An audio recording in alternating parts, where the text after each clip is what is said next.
ओडिशा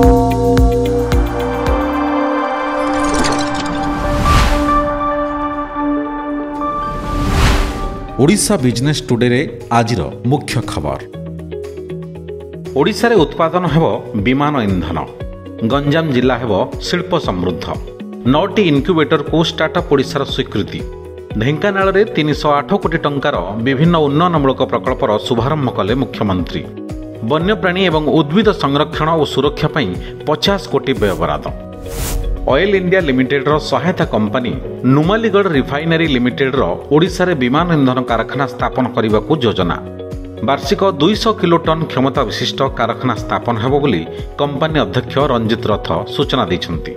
यह उपकूल अंचल पारादीप धामरा किंबा गोपालपुर रे स्थापन हेबार संभावना रही और एथिपई विस्तृत प्रकल्प रिपोर्ट बा डीपीआर प्रस्तुत करा जाउछि। मुख्यमंत्री मोहन चरण माझी गंजाम जिले में विभिन्न शिल्प प्रकल्पर भित्तिप्रस्तर स्थापन करिसेंती।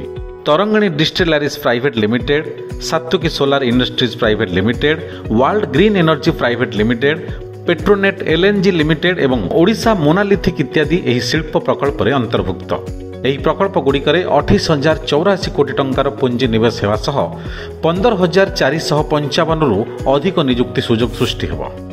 ओ हब ठारे लॉन्च पैड 2025 और उद्योगी मत विनिमय कार्यक्रम अनुष्ठित हो जाइछि। एही कार्यक्रम रे आईआईएम संबलपुर रो आई हब फाउंडेशन, संबलपुर विश्वविद्यालय स्टार्टअप फोरम, निस्टर इनक्यूबेशन फाउंडेशन और गीतार इनक्यूबेशन फाउंडेशन आदि 9टी इनक्यूबेटर को स्वीकृति मिली स्टार्टअप ओडिशा। यह सेमानंकु भविष्यत कार्यपंथा पई सहायक हेबो। 112 कोटी टंकार 12टी प्रकल्पर शुभ उद्घाटन, 76 कोटी टंकार 10टी प्रकल्पर भित्तिप्रस्तर स्थापन, 120 कोटीर बाजीराउत स्पोर्ट्स कम्प्लेक्स निर्माण पई शिलान्यास। 30,000 कोटी टंका व्यय सोलार शक्ति शिल्प समृद्ध हेबो। शिल्प स्थापन रे प्राय 26,400 युवशक्ति नियुक्ति पाइबे बोली शिल्प विभाग सूत्रु प्रकाश।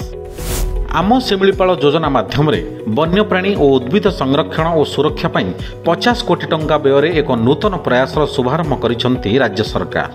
एही प्रकल्पर अंश स्वरूप प्लास्टिक वर्जन को एक गण आंदोलन रूप देवाकू आह्वान दैछंती मुख्यमंत्री। राज्य सरकार सिंगल यूज प्लास्टिक निषेध सह यार दीर्घस्थायी विकल्प को प्रोत्साहन एवं वर्ज्य परिचालना प्रणाली को सशक्त करने पई सक्रिय पदक्षेप नैछंती।